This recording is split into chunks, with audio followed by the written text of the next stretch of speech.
Good afternoon. Welcome to the Improving Undergraduate STEM Education, Education and Human Resources Program webinar. The focus of today's webinar will be on the institutional and community transformation track of the IUSE program. I'd like to introduce the folks that you're hearing online. My name is Ellen Carpenter, and I'm a program director at the National Science Foundation in the Division of Undergraduate Education, and I'm joined by my colleague. My name is Andrea Nixon. I'm also program director in the Division of Undergraduate Education. For your information, this session is being recorded, so we're actually taking a record of the chat questions that get asked. And by participating in the session, you're giving us permission to make this recording of both your questions and your comments about the session. And as we get started, I want to make sure that you all know that there are a series of resources that are available to you. You'll have a link to the IUSE EHR webpage. There will be a link to a search interface where you can look for IUSE awards, prior awards. There's a link to the solicitation, a survey for you to complete after we've gone through the webinar, and then there will be a series of slide decks. One, we had a webinar on the 5th that was designed to help people think through the program, the IUSE program overall, and to think about preparing proposals. There was also a slide deck there that's focused, that's from a webinar that was held on October 30th that was specific to teacher preparation proposals. The slides from today will be made available as well. And during today's slide deck, you'll have the opportunity to post some questions to us, some of which we will try to answer live. There is an attendee question box that you'll be able to type those questions into, and we'll prompt you at several points through this webinar with a slide that says questions, and that's your cue that we're willing to take questions at that point in the presentation. The question for you is, what would you like to do? Things like improving students' performance and retention in STEM courses and STEM majors, increasing the participation of women and students from underrepresented groups in STEM courses, preparing students to enter the STEM workforce, increase faculty engagement with their STEM teaching, or make your institution a better place for STEM teaching and learning. If any of those things apply to you, then the IUSE program may be a possible place for you to submit your ideas and to perhaps get some funding from the National Science Foundation to support your efforts. We're going to do a couple of things today. We're going to do an introduction to the IUSE program, including an overview of the new solicitation that was released in September. We'll talk a little bit about the organization of the program, what the components are, and then we'll spend some time focusing on the institutional and community transformation track of the program. This track actually features two unique things that aren't available in the other track of IUSE, which is the Engaged Student Learning track. Those things are a theory of change and the idea of setting up a capacity building proposal. So we'll focus on those fairly in depth as we go through this webinar. We'll also provide you with a slide linking you to some resources that might be helpful as you think about a project that you're putting together. And if we have time at the end, we actually have a set of slides that is specifically for those folks who are new to NSF. And so we can go through some of the mechanics of proposal preparation, what the components of a proposal are, and some helpful hints for proposal writing that you might find useful as you go about putting together your projects. So for our introduction to this program, we have a couple of things that we would like to do and we would like to achieve in the IUSE program. In this program, we hope to improve the quality and effectiveness of education of undergraduates in all STEM fields. Notice this does not say STEM majors. We refer to students in STEM classes. It can be majors, it can be non-majors, it can be any student, any undergraduate student that is engaging with STEM classes and coursework. We also hope to improve teaching in STEM teaching and learning for all students in undergraduate institutions and or the institutional environment where these teaching activities are occurring. Proposals can be accepted from any type of institution of higher education, as well as a bunch of organizations that are affiliated with the higher education endeavor. And this might include things like professional societies and organizations that work with or represent institutions of higher education. Higher education can be a 2-year college, it can be a 4-year college, it can be any permutation of education that is provided to undergraduate students. Within the program, we've actually funded institutions of many different types, and so this chart just illustrates the type of institutions that have received funding from the program and the types of degrees that are offered by these institutions. So we fund both public and private institutions. We fund nonprofits, and we also fund some business or industry type proposals that are associated with undergraduate education endeavors. Many of the institutions that we fund award doctoral degrees, but significant fractions award simply master's degrees, bachelor's, or associate's degrees. And some of them, such as the professional societies, for example, do not provide degrees at all. So the question is, what do you want to do? And so we're going to give you a little bit of an opportunity to think about the types of things that you might think about as a project that you would propose to the IUSE program. So this is an opportunity for you to just take a couple of minutes and sit down and maybe brainstorm a few ideas. For those of you who already have a proposal or an idea in the works, this is the time to pull up that proposal, take a quick look, refresh your memory about the objectives of the proposal, and maybe try to keep those in mind as we go through the rest of this webinar. So what we would like for you to do is to write down 3 things you have been wanting to do to improve STEM teaching or learning, to take a look at those ideas and figure out which one might be the most compelling to you, and then to reflect on that idea and how it might be implemented. What would it take to get your idea rolling? Would it take money? Would it take links to collaborators? Would it take an organization or people that you would like to work with? And then maybe to develop a very simple plan to keep in mind as a target for an IUSE proposal. So we're going to time you for about 2 minutes and give you an opportunity to think these things through.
Got about another 30 seconds to keep your ideas going here.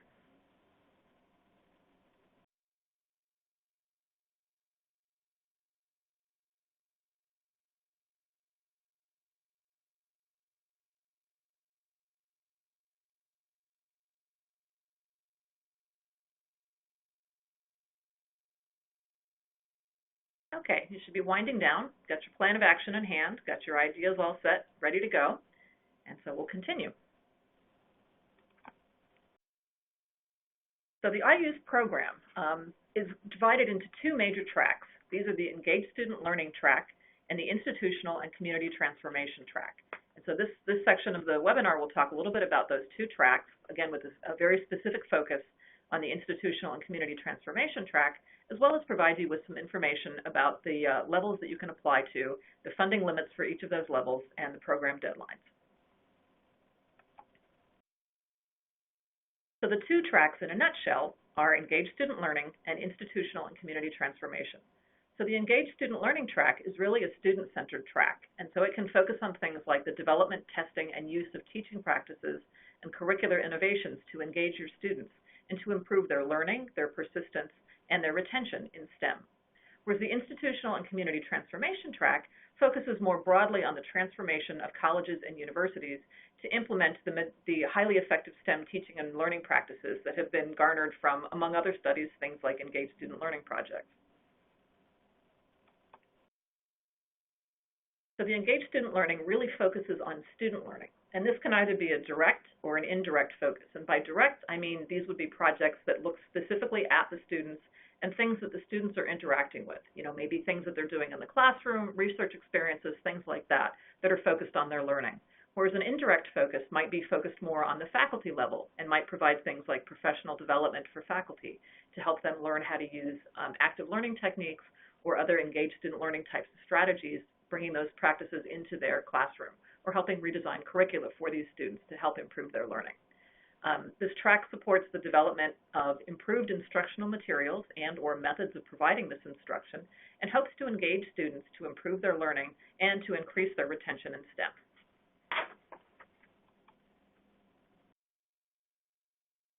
There are a number of different things that one might envision as possible engaged student learning projects. And so I've got a list here of a range of approaches that might be considered. Now, this is certainly not a limiting list, but it might be a place to develop some ideas for engaged student learning types of projects.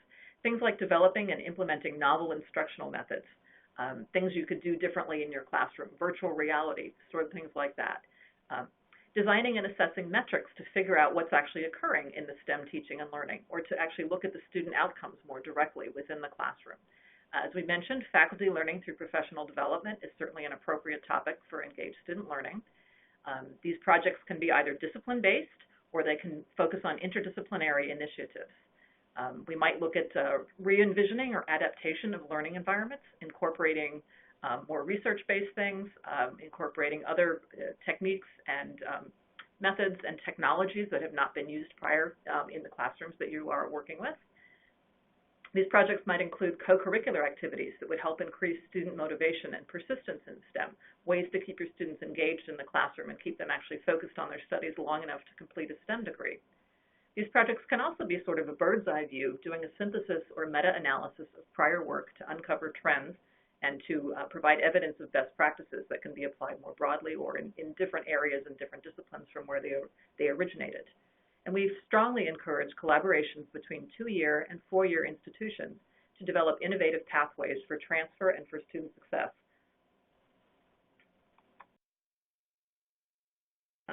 There are a number of target populations. First of all, students at 2-year and 4-year institutions are certainly the prime focus for engaged student learning projects. Students who are in STEM majors are an additional focus, and these can either be students who are declared, and that would be probably an upper division type of student, or students who are just at the beginning of their academic careers and may not yet have declared a major, but might be encouraged to take STEM classes and to consider this as a possible option. We're also interested in targeting students whose courses of study require solid skills and knowledge of STEM principles. An example of this might be things like quantitative data skills, learning how to use large data sets, analyze that type of data, and incorporate it into STEM instruction, or even in some cases into classes that are not STEM-based, but are developing and using these skills as well. Another population might be non-STEM majors that are in general education classes, and so this could be improving the experiences of those types of students, perhaps building in more inquiry-based learning activities that would fulfill them or provide them with a better experience or a different experience, one that actually envisions a little bit more how science is practiced and not how science is generally taught. An additional focus, as I've mentioned, is STEM faculty members and providing professional development for these folks to improve and hone their teaching skills to more effectively work with their student populations. And an additional area is the training of pre-service STEM teachers. So these would be undergraduate students that are ultimately interested in serving as science teachers in K through 12 or STEM teachers in the K through 12 classrooms. So preparing these students for that type of career. I'm going to talk a little bit at a high level about the institutional and community transformation track. Then we'll have an opportunity for you to ask some questions, and then we'll take a deep dive into the institutional and community transformation track. And that's where we'll spend the bulk of our time. The ICT track, or Institutional and Community Transformation track, focuses on improving evidence-based instruction at the level of academic departments, institutions, and other organizations or communities. By communities, we're referring to academic communities, so they maybe have disciplinary affinities, and organizations may be organizations of which colleges and universities are members. It also focuses on supporting efforts to build and understand systemic change in undergraduate STEM education. And it aims to use appropriate theories of change, and again, we'll go into that in a minute, to transform institutions. There are a range of approaches, including, but again, not limited to. These are just illustrative examples. The transformation of high enrollment classes to include evidence-based teaching practices. Developing teaching evaluation rubrics rooted in research-based frameworks. The development of faculty communities to improve accessibility or sustainability of evidence-based practices. Identifying best practices or research-based practices to guide institutional transformation. The inclusion of non-tenure track faculty or instructors through policy or professional development opportunities. And the identification of common elements across disciplines, programs, institutions, or systems that support students from underrepresented groups so that they may be successful in STEM coursework or majors. This is our first opportunity to pause for questions. Please use the question interface if you'd like to submit questions for us to answer. We'll pause here for a minute to let you populate the questions. Well, we've got one immediate question, okay. Which is about whether a college that's possibly interested in applying for both the Engaged Student Learning and Institutional and Community Transformation tracks for different grants for each of those tracks, and wondering whether it's possible to apply for both at the same time. The answer is yes, but there are some limits. Each individual principal or co-principal investigator is limited to no more than 3 proposals per fiscal year, which for us is running October 1st through September 30th. Although the number of proposals that can come from a single institution is unlimited. So that would certainly allow you to apply for both of those tracks within the same competition. I'd also like to kind of build off of that question by saying that we realize that the Engaged Student Learning and Institutional and Community Transformation tracks are kind of the flip side of the coin, of the same coin. And so it may be the case that you would find it helpful to talk to a program officer to think about which track is the best fit for a particular project.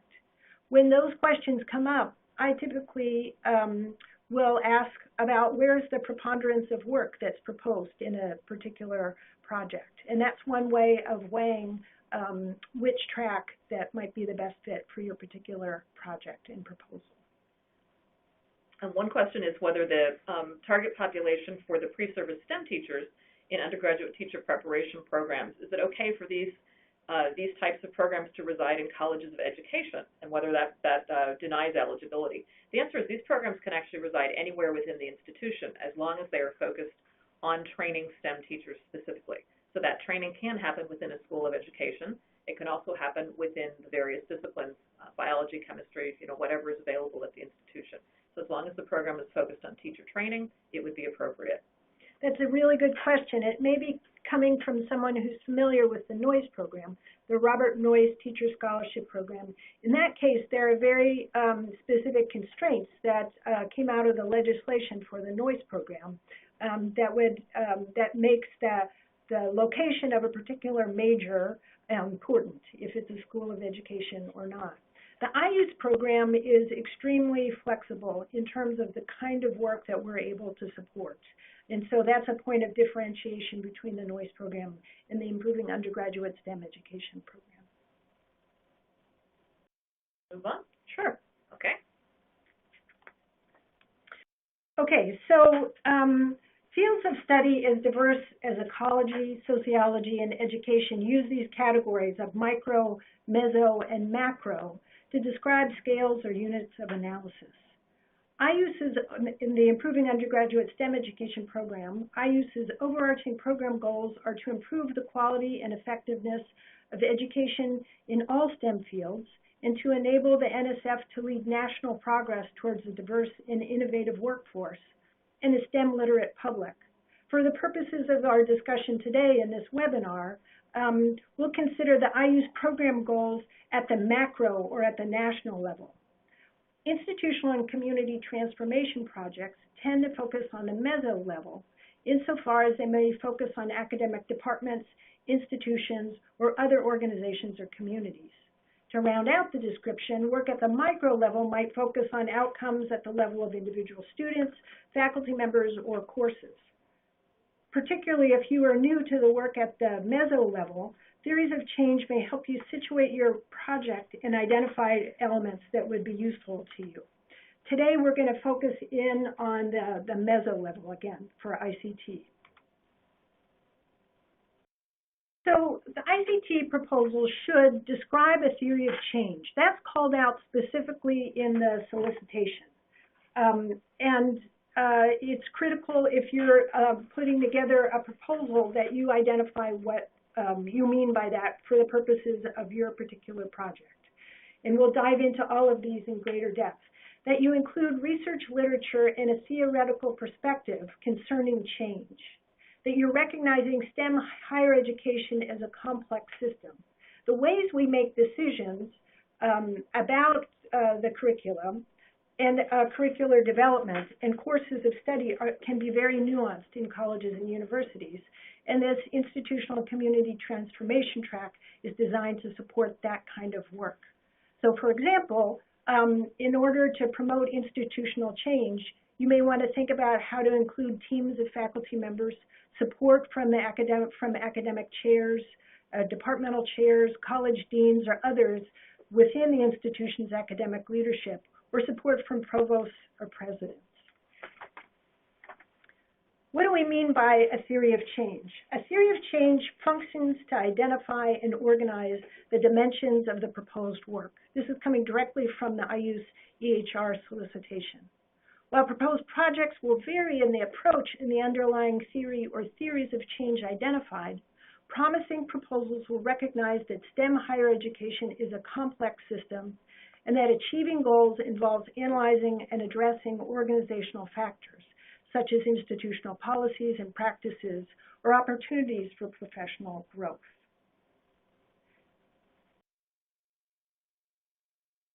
There is a paper that's cited in this solicitation by Connolly and Seymour, and there it's interesting for a number of reasons. It may be helpful for you because it unpacks theories of change from 9 NSF-funded projects relating to prior NSF programs, the Math Science Partnerships, the Course Curriculum and Laboratory Improvement CCLI program, and the Systemic Changes in Undergraduate Chemistry Curriculum Initiative. So theories of change can drive programs as well as people. A program seeking to effect change or reform often tacitly reflects on theories of change of the program's designers. Because reformers tend to jump from identifying a problem to choosing ways of ameliorating it, they often do not articulate the reasons why those strategies will achieve the desired changes. That is the program's theory of change. Theories of change matter because they are usually implicit, and what remains unseen cannot be questioned. For our purposes today, theories of change can be incredibly helpful because they prompt you to unpack the assumptions in your own proposal, and that can be incredibly helpful in enabling you to make clear the goals and the expectations and the steps in your particular project that you're proposing. People who are new to the roles of departmental chairs, to being institutional planners, to being provosts or presidents, often go to institutes that are based on this particular work, Bowman and Diehl's Reframing Organizations, and the current edition is the 6th edition, where Connolly and Seymour challenge us to look at structural and cultural factors that can enhance or limit chances of success. The Bowman and Diehl reframing approach prompts people to think in terms of 4 frames. The structural frame relates to the organizational structure or hierarchy, or how work is organized at a particular institution. The human resource frame can focus on, for example, development, professional development in our case. Might be one example. The political frame has to do with the politics of organizations, which is not specific to higher education, or the symbolic or cultural frame that can be incredibly powerful. So there's a body of literature that's focused on organizational change, broadly writ, and this is one of the classic works. Again, I don't say this to be prescriptive. Any of the works that we're going to be pointing to are just exemplars. It'll be important for you to identify theories of change that are well suited to the project that you have in mind. So theories of change require that your project articulates assumptions underlying the project plan. Making assumptions explicit will enable you to more clearly articulate elements of your project to reviewers. It should prompt you to think about project elements that are required for success, and consider the kinds of data that you'll need to analyze to determine whether your project is proceeding as expected. We are going to be looking at ways that you can identify prior IUSE EHR awards in the institutional and community transformation track that include projects that employ theories of change. And in some cases, they've also contributed to the theories of change that are specific to STEM learning environments. So let's take a moment and walk through the process of searching for funded ICT projects from the last year. If you go to nsf.gov, you'll see the following interface. And you'll see if you hover your cursor over or your mouse over the awards tab, you'll be able to select search awards. I'm just going to pause in case you're playing along at home. When you click on the search award tab, in the last year, we've made it so that the phrase institutional and community transformation, in quotation marks here, you can use that as a search strategy, that shows up in all of the ICT awards in the previous year. When you enter that and click on search, it's possible to refine the output that you get. And here, I'm suggesting that you select a filter for the Directorate for Education and Human Resources. That's the directorate in which the Division of Undergraduate Education and this particular program takes place. So this is one way to identify prior ICT awards, Institutional and Community Transformation Awards. Again, you'll be able to get these slides from this webinar in the future, and then you can have these screen snapshots as well. I have included at the end of this slide deck, and we won't go through it in the webinar, but there's also an advanced search option, and so I've given you some suggestions there. Prior to this past year's Institutional and Community Transformation Awards, in the IUSE Awards, that phrase, institutional and community transformation, did not occur in all of the abstracts of the awards. So we're going to pause here for an activity. And I would be grateful if you could put in the question interface that you have. What other search terms might you use to identify ICT awards from prior years? So please click the red Ask a Question button and compose suggestions and hit the Submit button. We'll pause here as some suggestions come through and we'll read those out. We'll pause for a minute to let you make some suggestions.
Okay, some great suggestions are coming in.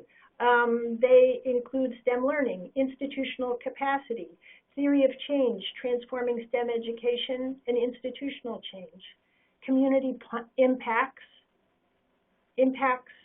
broader impacts, creating a culture of, and then an ellipsis of, STEM student success, educational innovation. They're just pouring in, that's fabulous.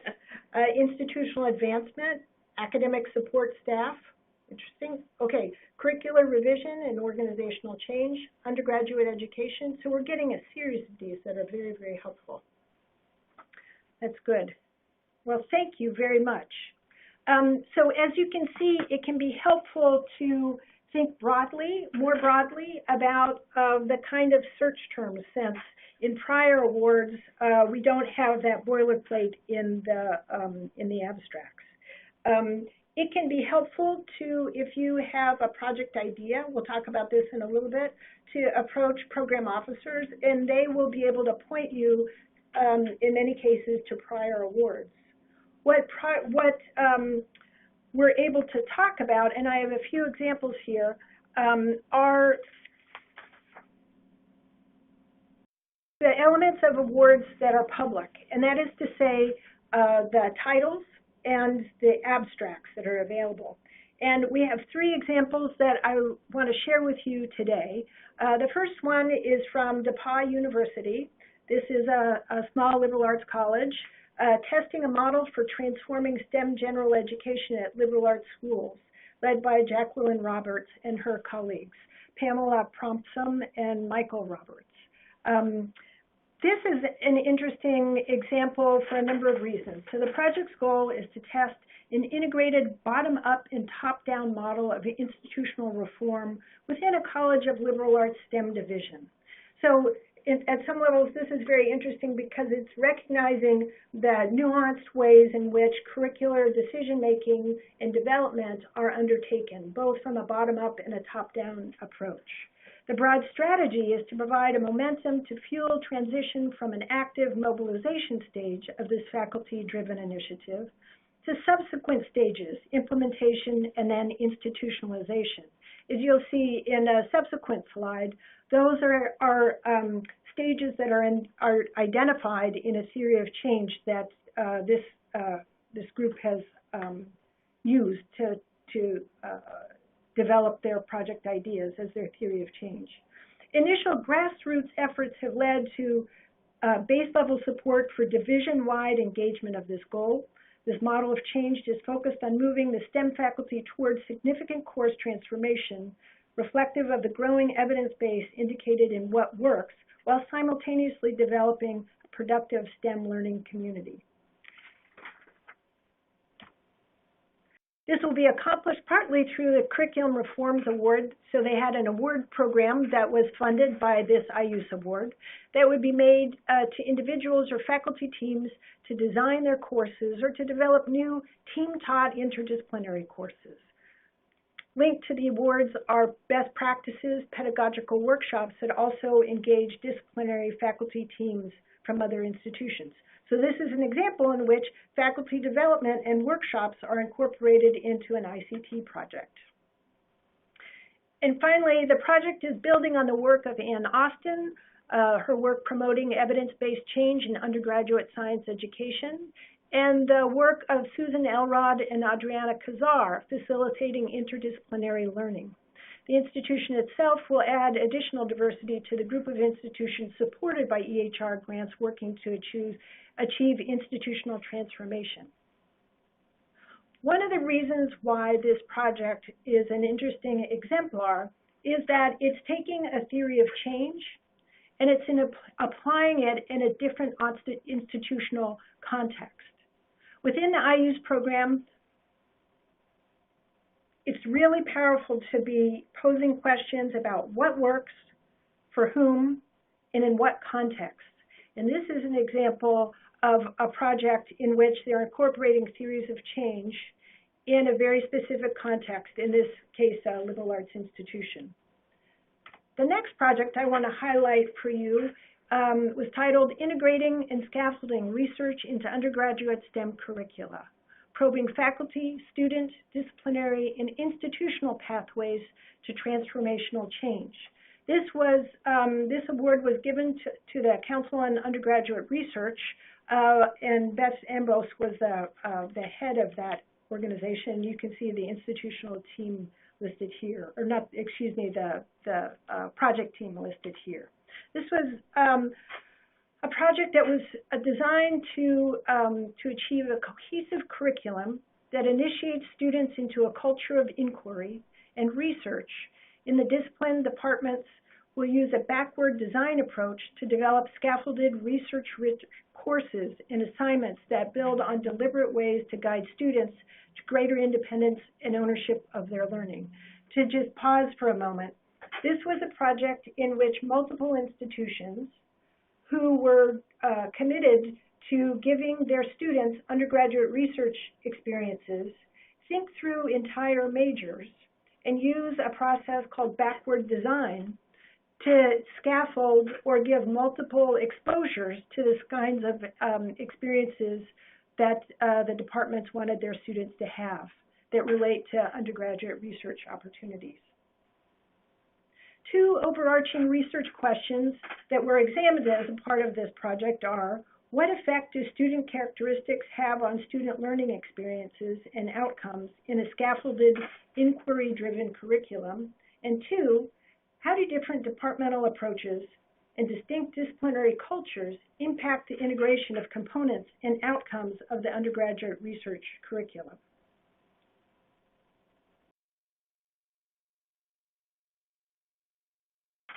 The methods that were employed were mixed methods approach that would be used to address those two research questions, and they involved a number of data gathering efforts, as you can see here. They were also developing standardized and experimental questions for the National Survey of Student Engagement, or NSSE, that some of you may have heard of, and the Faculty Survey of Student Engagement. The theory of change model that develops from this project will allow, or that they're working on now as the project unfolds, a broad and diverse range of institutional types and departments or disciplines to assess their readiness for research scaffolded curricula and provide key insights into the effects of curricular transformation on student achievement and organizational and cultural change. So this is a project, just stepping back for a moment, in which there was a competitive process and 12 institutions joined up to have two departments at each of the institutions commit to this backwards design process. And so this is an example of which the project was focused on affecting change, but they were also simultaneously studying the process of change as it unfolded at multiple institutions. Finally, the third example is coming from a research center. When Ellen earlier was talking about the institutional types that receive IUSE funding, this is an example of a project coming out of a research center. So the title of it is Evaluating the Potential of Community College Guided Pathways Reforms to Increase Undergraduate STEM Success. And Davis, or Paul Jenkins, was the leader of this out of Teachers College at Columbia University. This is a project in which the project team partnered with individuals with 3 states, Ohio, Tennessee, and Washington, looking at statewide community college guided pathways reforms. The goals of the project were to evaluate how those guided pathways reforms are changing practices in STEM education, advising, and other supports. What barriers and facilitators college and STEM program leaders face in implementing these reforms, what metrics colleges could use to formatively evaluate the effects of these reforms on STEM education or STEM program effectiveness, and what relationships exist between guided pathways reforms and enrollment, early progress, and persistence in undergraduate STEM programs by community college students generally, and underrepresented students in particular. to round this out, the research design was based, again, on a mixed methods approach that will include analysis of quantitative data and then subsequent interviews and qualitative analysis of the interview and focus group data. And they were focusing, it was an interesting dissemination plan insofar as they're not only thinking about peer-reviewed journal articles, but also practitioner-focused reports. The study is designed to inform practices and public policy through the identification and validation of metrics. The project team will produce a practitioner's guide, as we mentioned earlier, that includes metrics for formative use to evaluate the effects of guided pathways in STEM education. So those are just a few examples of the kind of ICT awards. One at a small college, a liberal arts college, one that was a coordinated effort amongst 12 institutions led by the Council on Undergraduate Research, and the third through a research center. So they are all examples in which they have been grounded in the research literature and theoretical perspectives concerning change. And they also seek to contribute to our understanding of what works for whom and in what context. And again, at this meso level, as I noted in that prior slide, sorry, the slides got out of order somehow. This focus on teams of faculty members, support from departments, chairs, colleges, deans, or others within the institution's academic leadership, and support from potentially provost or presidents are all suited to this work at a meso level that takes us up the level of abstraction from individual courses or faculty or courses of study. So with that, we're going to pause for a series of questions, and some have already come in. Here, none of these are answered. Okay. Well, ICT ones I just put up. Okay. How is ICT different from RED other than the department chair having to be a PI for RED?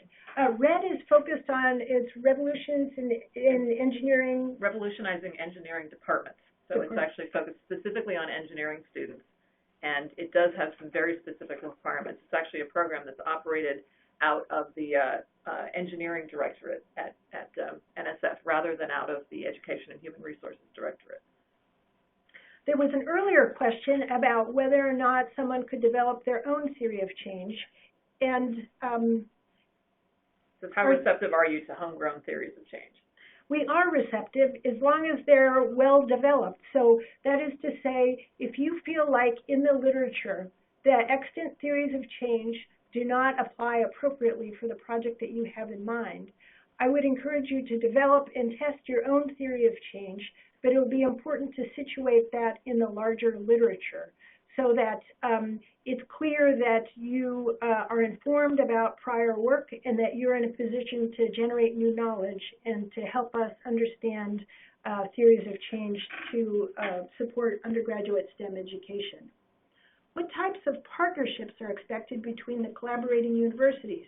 Would each university be expected to have their own research questions, or is it expected that the research questions would be the same for all collaborators? I ask because there are particular reasons and expertise of the different universities is strategic for our proposal. That's a great question. I would encourage you all to think about areas in which there is a common purpose and that you're developing a project in which, for example, you would want to look at variations in how your practices might play out at different institutions, whether of the same type or a different type. And that's the kind of, it may be helpful to talk about that in greater detail, but I would encourage you to position a collaborative project so that you could generate new knowledge and capitalize on the ways in which the distinct institutions would contribute to that. Having said that, there will be important perhaps variation in that, and you'll want to be able to capture that through your data gathering and analysis. Is it better for an administrator to write ICT proposals? Not necessarily. And there was a similar question of who can be a PI on ICT proposals. for PIs and co-PIs, like any of the projects, it's really important, regardless of your role, that you make clear in the proposal and in the bio-sketches that you would submit, that you make clear the expertise on that project team, and that you have the expertise and capacity and time to carry out a project. So we're not looking for a certain employment line per se to be a PI or a co-PI. If you are engaged in work that's institutional in nature or crosses multiple institutions, letters of commitment can be incredibly helpful, and that's mentioned in the solicitation as well. So another question, is it possible to have a business partner for the ICT track or to create sustainable impact? Potentially so. I can imagine there's nothing that would certainly preclude you from including it. Thank you. I was looking for that word. Yeah, there's nothing that would preclude you from that. You'll just want to make sure that you've made clear the strengths of that business partner and how that's an asset to the project, to the reviewers. Another question, can a community be a community of discipline-based faculty across a broad number of institutions that are not linked by any professional organization, i.e. an informal community brought together by a common goal? Absolutely. If there's not the appropriate group in place, this ICT funding might be a really good opportunity for you to build out something like that. It will be important for you to articulate how that proposed work differs from prior efforts or other groups to make sure that that those strengths would be addressed directly. New question, can an ICT extend to non-STEM domain faculty and students in an effort to build a community culture across the campus? I think that it really depends on the nature of the work. As Ellen said earlier, it's certainly the case that the IUSE program supports undergraduate STEM education for students, whether they're majors or non-majors. I think we have had prior work, for example, thinking about science communication and partnerships with journalists or journalism faculty members. So there are examples in which we've funded that kind of work. It'll be important that it's situated for undergraduate STEM education. I think that we've made that clear. But those kinds of partnerships, if they lend strength to the project, are completely appropriate. Yeah, and we've also had partnerships with business schools would be another example. Good example. There's been a lot of examples like that. We ready to move on? Sure. I think we can. Okay. So we want to talk about some of the logistics. As you'll see, this slide shows you the types of proposals. There are multiple levels for the two tracks. So it's in engaged student learning. So just as a refresher, that's focused on increasing engagement and learning through new tools, resources, and models, or generating new knowledge about student learning. There are three levels that vary in the potential maximum budgets and durations. So level one is up to $300,000 and up to 3 years in duration. Level two, $300,000 to $600,000, and again up to 3 years in duration. And level three, $600,000 to $2 million with a maximum duration of 5 years. In the institutional and community transformation track, it's a little bit different. We have a new proposal type that I'm going to talk about in more depth in a moment, which is capacity building, where we're really focused on supporting institutions that have not been leads in prior institutional and community transformation or IUSE awards. And so that's really what capacity building awards are about. For those that haven't had institutional community transformation awards. Correct.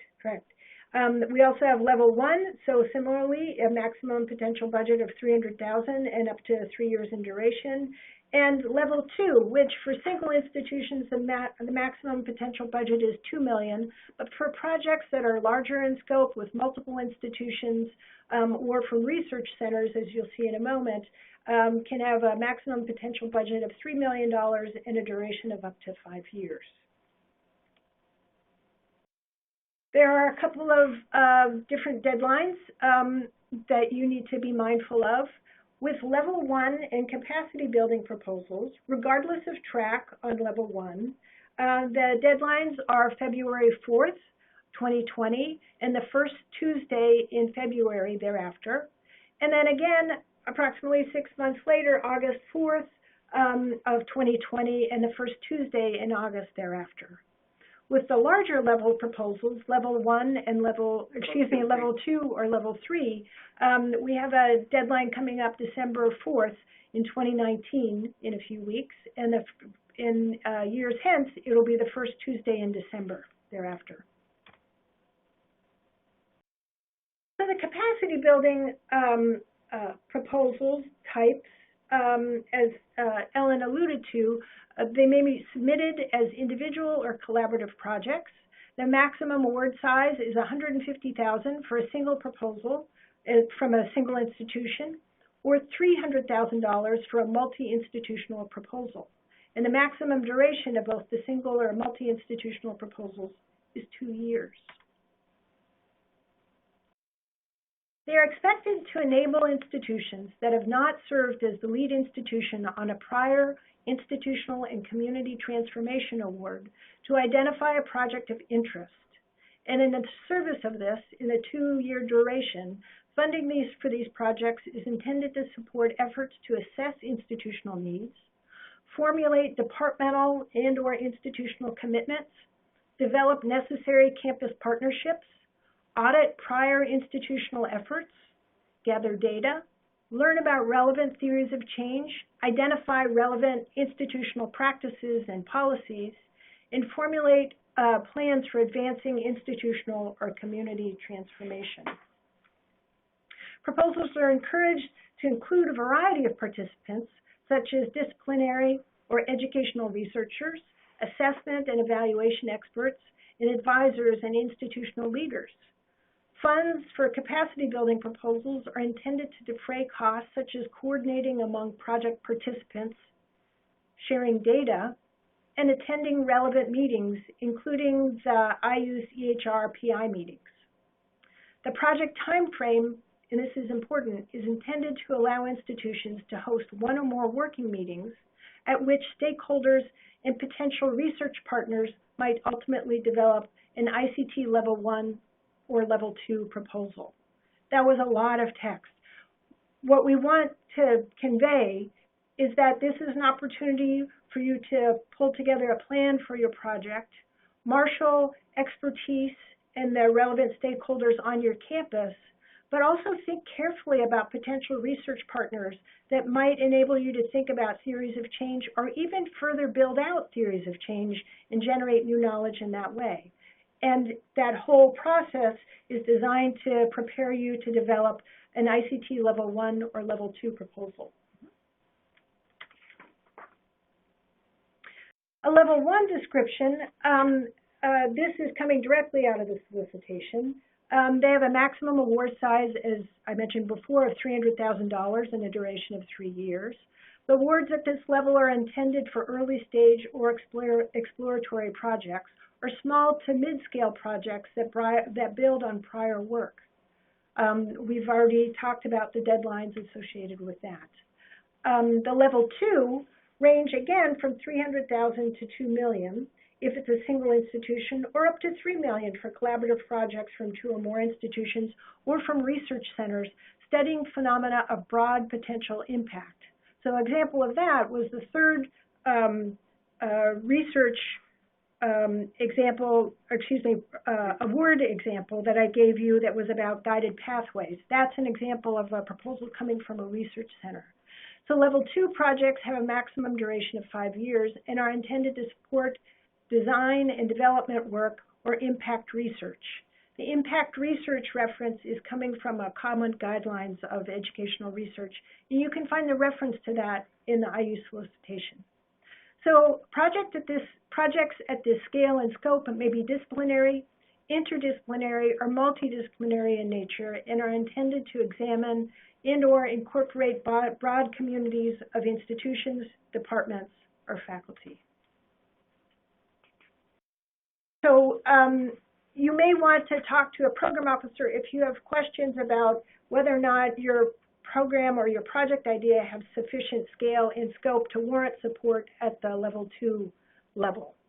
Prior work need not have been funded through the IUSE EHR program, but it should provide data and document expertise of the project team in support of the project objectives.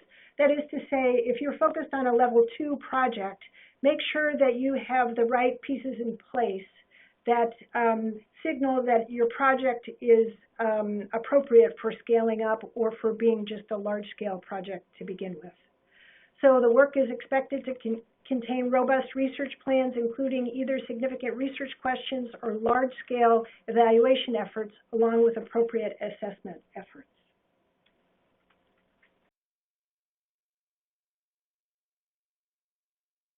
So I encourage you again to contact NSF program officer prior to preparation of a submission for a full proposal to get a sense of whether or not the project that you have in mind is suitable to a level 2 and just to remind you, the contact information for all NSF program officers associated with this program is on the IUSE webpage, so you can find that at the NSF website, and it has email and phone number contact information for all program officers.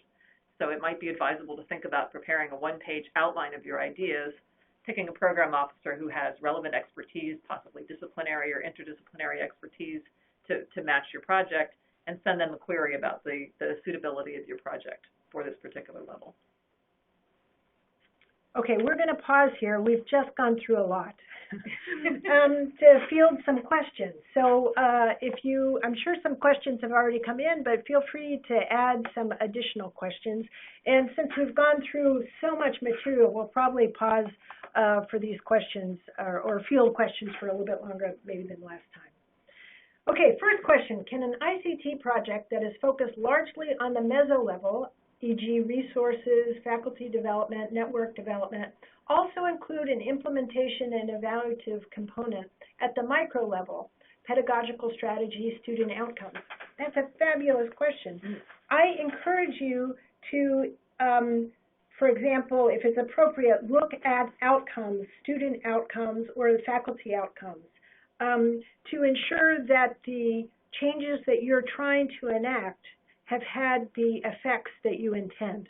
That is a fabulous question, and it's a really important one, and I'd encourage you to pull data as you think appropriate at the micro level. Okay, next question.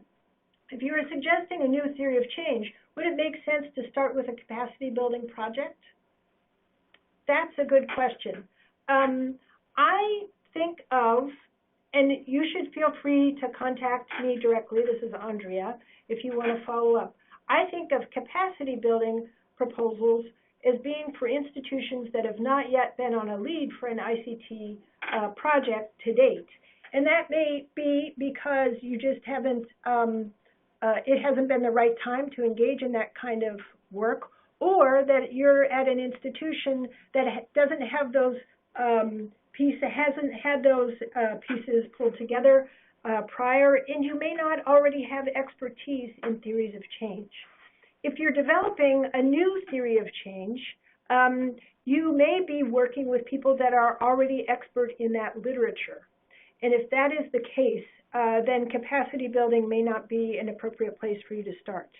If by theory of change, you are thinking of the Connolly and Seymour slide, and the article that we were referencing there, in which you're enumerating the implied elements of your project, then that's an example in which capacity building, that kind of activity, could be exactly the right thing for you to do.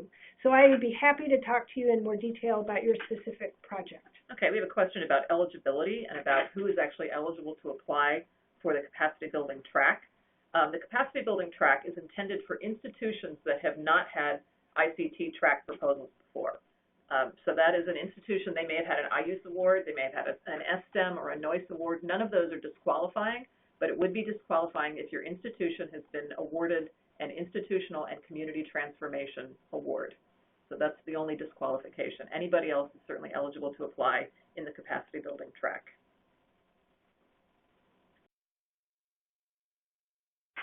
Okay. How is level 1 different than capacity building? Capacity building is really, we have a very specific kind of activity in mind, not the individual components, but when we, in the last year, prior to developing the current solicitation, when it was under design, we wanted to make sure that a broader range of institutions could avail themselves of institutional and community transformation awards. And so that is a very specific type of proposal that we called out to enable more institutions, or to be more explicit in signaling that we wanted an additional number of institutions to apply. The level 1 proposal could undertake any type of project within the budgetary and the time constraints that were identified. So level 1s are much more broad in scope and purpose. Yeah, I mean, they're really projects that are sort of getting off the ground. They're not ones that are trying to figure out where they're going, essentially. Okay, good. Another one. The examples cited explore research questions about institutional change, but do not specifically focus on specific areas of student growth and understanding of content or practices. Can the research questions embedded in an ICT proposal be focused on student development level? Yes, I think that would be incredibly helpful, because again, the point is not to make change, the point is to make effective change. And having specific measures of student outcomes or faculty outcomes as well that are moving your institutional goals forward are completely appropriate. So yes, it's appropriate and may add significant strength to your project if you're looking at the student outcomes. Another question, can you apply for level 2 funding if you have never had an IUSE award? Yes, you can. You need not go through the other levels, either capacity building or level 1, to get or to apply for an IUSE ICT level 2 award. Okay, new question. Similar to institutional change of an institution, does ICT apply to an organization's professional development of faculty from many institutions, which we propose will lead to community institutional change? Yes. So you could be working on faculty development amongst faculty members across institutions. The way that we define community has to do, and you can see this in the solicitation, it may be a physics community, it may be a biology community, or any other way of identifying NSF-supported field of economists. And they may run across institutional boundaries, and in fact, that may be a real strength of the proposal. And if you look at prior awards, that kind of activity, that kind of work has been funded earlier. New question, how best can an applicant demonstrate support from a provost or president?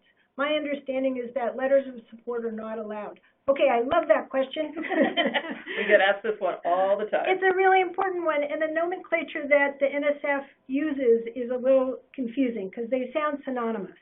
Letters of support used to be allowed.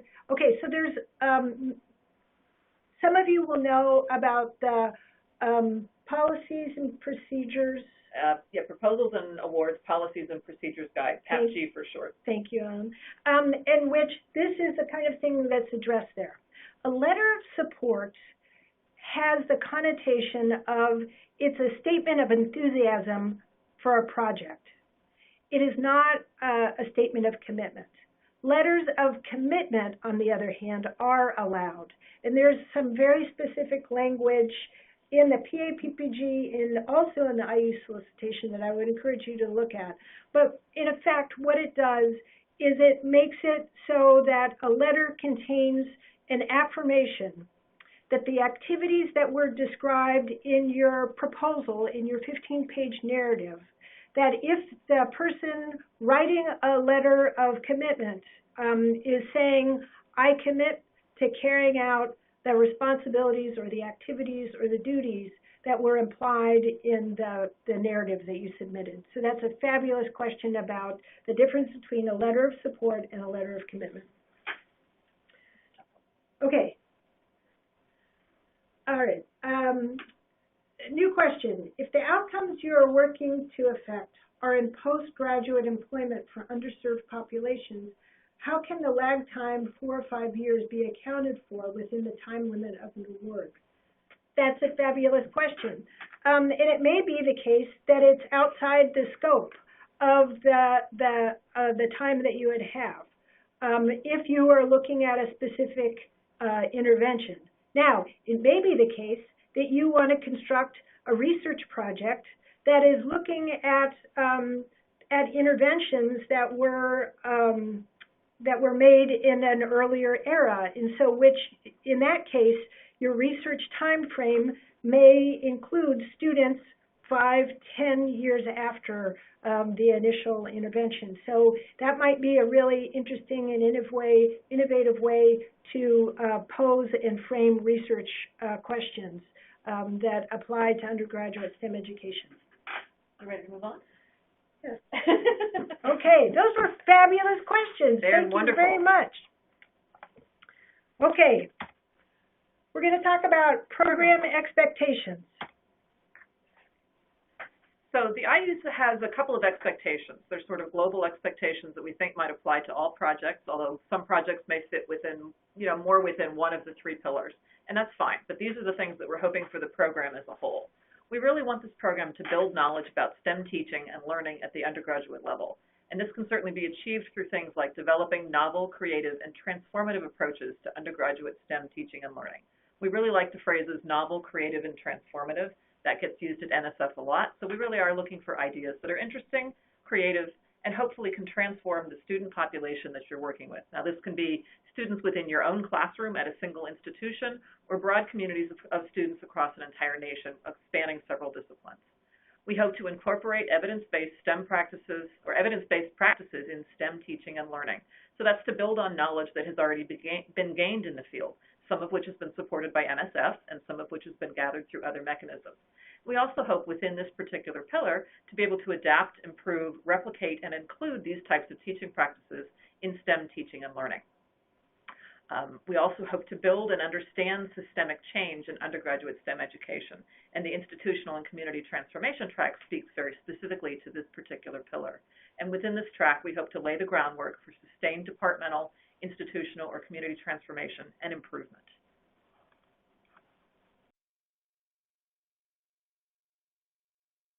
So gaining new knowledge. We expect that all proposals that are going to be awarded through the IUSE EHR mechanism to increase knowledge about effective STEM education.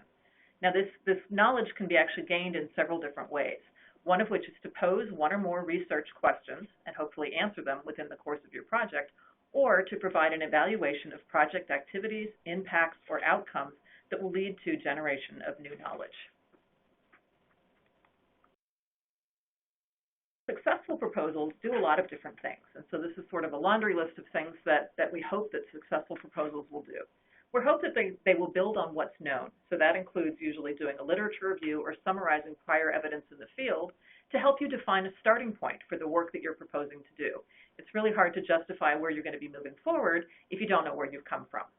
We hope that in IUSE proposals, investigators will include a well-designed plan to gather data, and that the methods of analysis that will be used will be specified, that will be employed to answer the questions that are posed.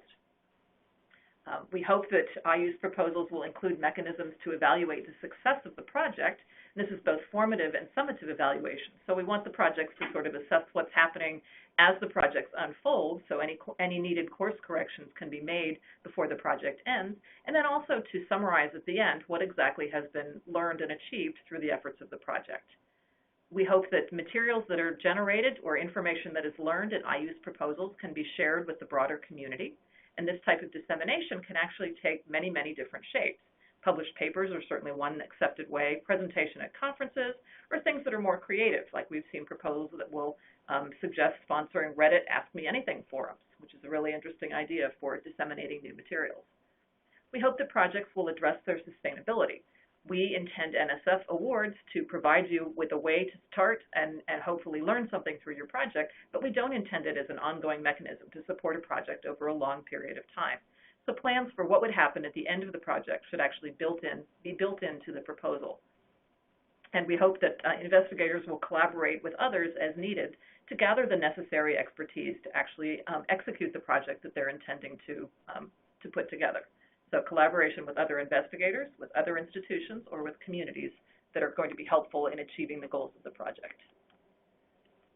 In terms of methods of analysis, it's important to align the research or evaluation methods with the questions that you've posed. Select appropriate methods to perform the study, which may be qualitative, quantitative, or a mixture of both. Sometimes people assume, wrongly, because we're at the National Science Foundation, that somehow there is an advantage to just quantitative data. We're really hoping that you will identify the appropriate kinds of data to address important evaluation or research questions that you've proposed. Again, we're looking at what works for whom and in what contexts. Okay, so we have another opportunity for questions here. We have about another 15 minutes left in our webinar, and so much of that, I suspect, will be focused on some of the questions. Do we have good ones that have come in? They've been fabulous so far. In a collaborative proposal, how do you differentiate between a statement of work and a letter of commitment? Do you recommend both? Usually in NSF speak, statement of work is a very specific phrase that's more about a contract. And not about a grant. Typically, what we see in proposals are work plans or research plans. And can we go back to that one? Sorry. Oh, that's right. I already moved it. That's right. I'm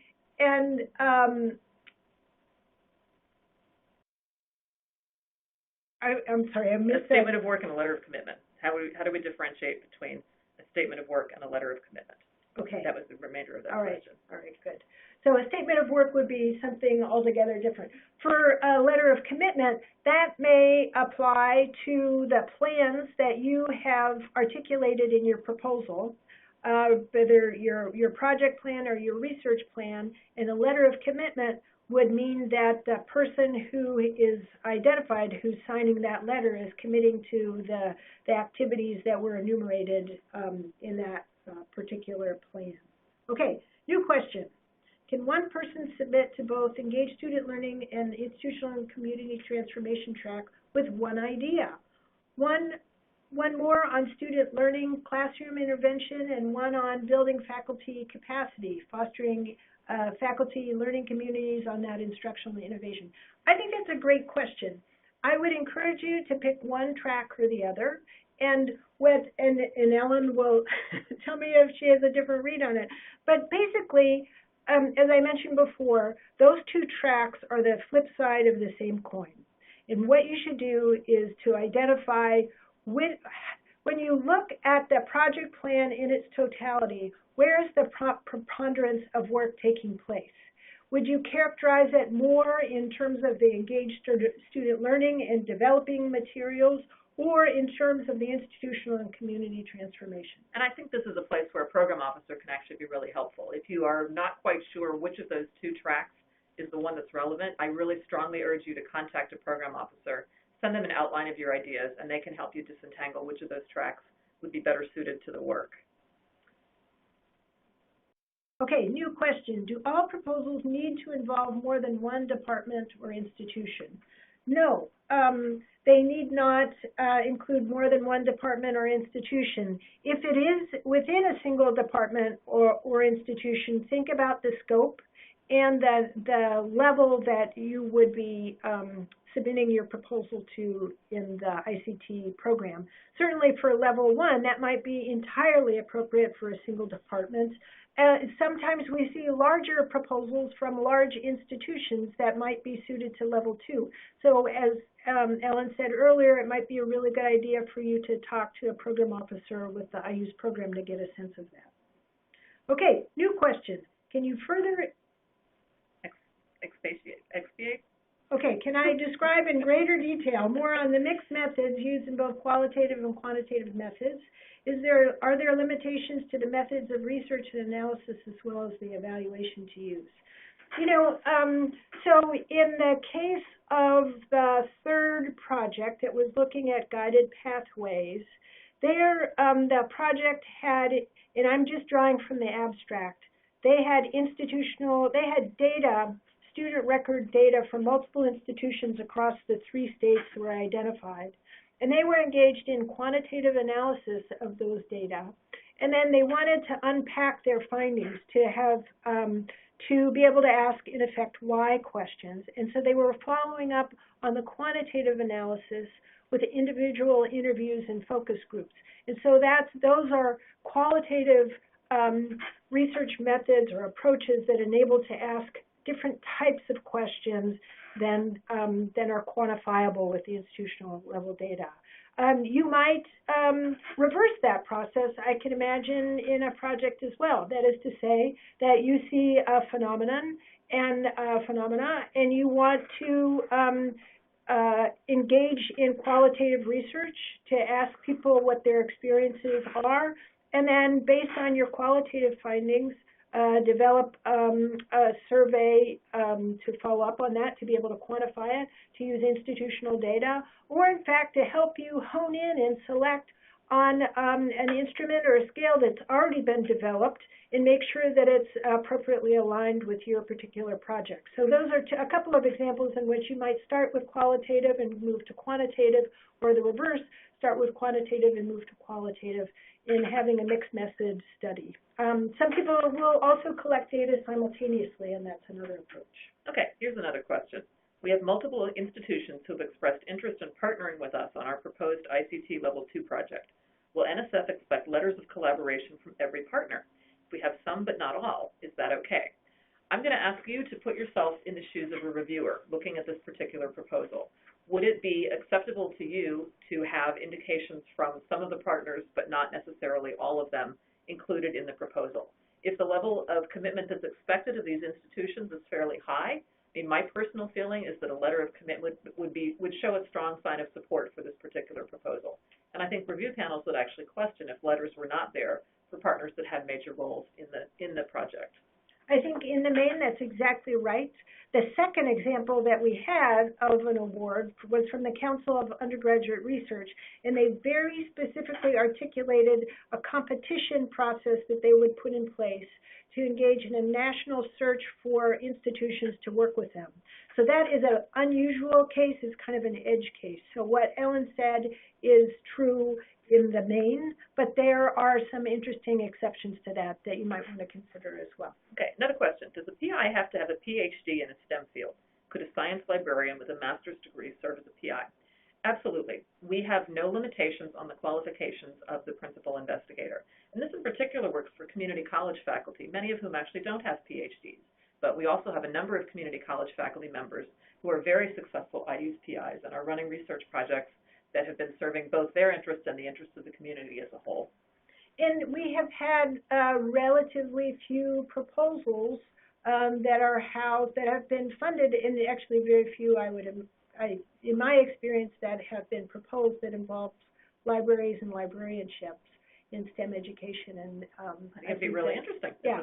So what we really want is for you to be detailed and specific about why you and your project team have the expertise that you need to carry out the project and the work that's proposed.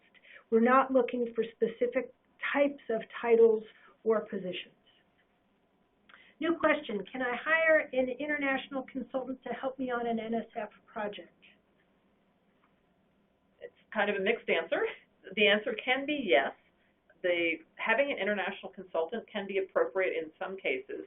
but using that particular consultant would need to be strongly justified in the proposal. And the justification would have to include a rationale why it has to be this particular person as opposed to someone with similar expertise based at a U.S. institution.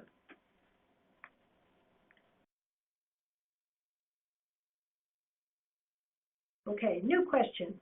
Could you further elaborate on what differentiates the knowledge generation and program evaluation piece in the proposal writing?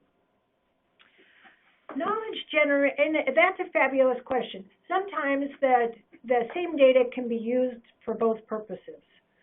I think of particularly evaluation that's formative in nature will enable you to make decisions in an informed way as a project is unfolding within a 3 to 5 year time frame. And that kind of evaluation work can be incredibly important in that. Other or the same data may enable you to contribute to the literature base or use other forms of dissemination in generating new knowledge.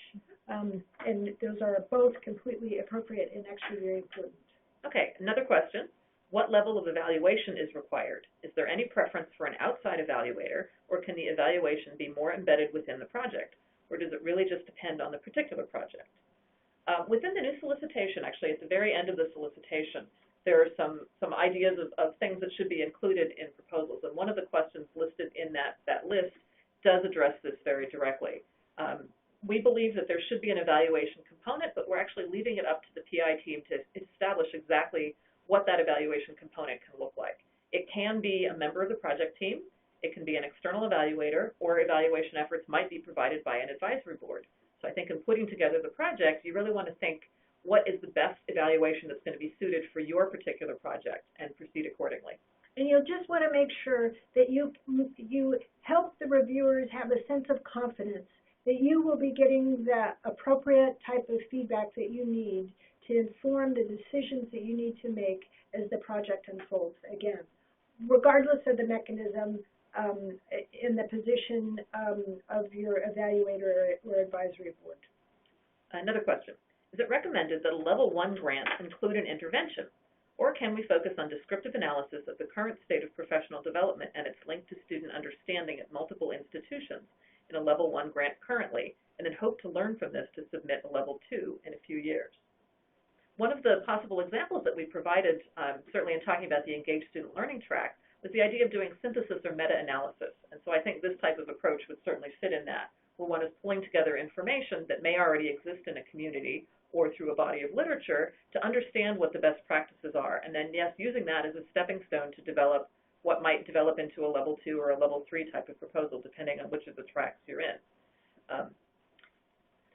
In keeping with that, meta-analysis and meta-synthesis are both very specific methodologies that enable you to compare prior fundings. The meta-analysis is looking, in effect, at effect sizes that have been calculated across other studies, and you're looking across studies to see the impact of a particular intervention, and meta-synthesis is enabling you to compare qualitative data, in effect. So if you have interest in that, please contact me, and I'd be happy to talk to you more about that kind of a proposal. Another question, can someone who already has an existing IUSE project apply for another IUSE project? Absolutely. We have no restriction on the number of IUSE projects that a single investigator can hold. Just be advised that when review panels look at projects that have investigators who are contributing to multiple projects, they will actually consider the amount of effort that an investigator will be able to dedicate to each of the separate projects. And so it can become sort of a limiting factor if an investigator is involved in too many projects. Review panels often find that they don't think that that investigator will have the appropriate time to dedicate to the new project.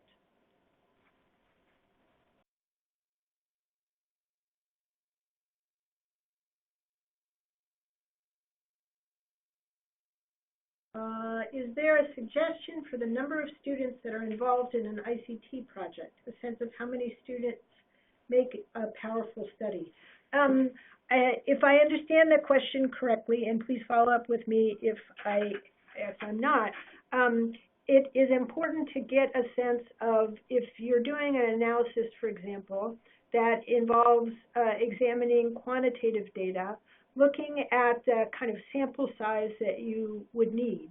And so there are things called power calculations that are important to do.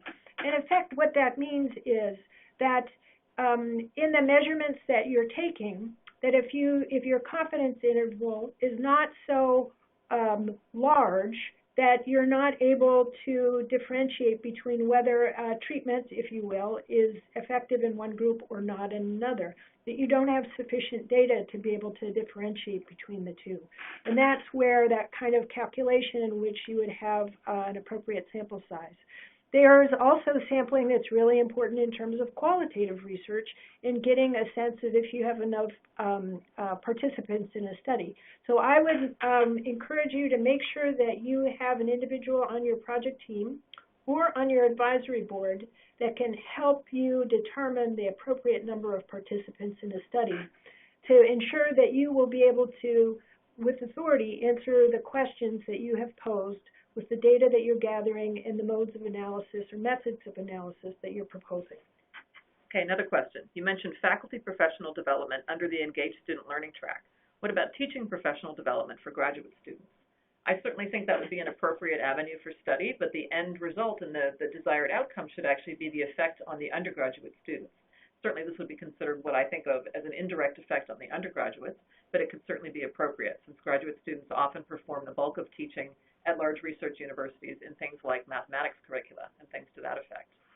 And we also funded projects that involve multi-generational development teams, course development teams that incorporate undergraduates, graduate students, and faculty members at different kinds of appointments. So there are multiple ways in which you might incorporate that, those kind of individuals in those roles and their professional development.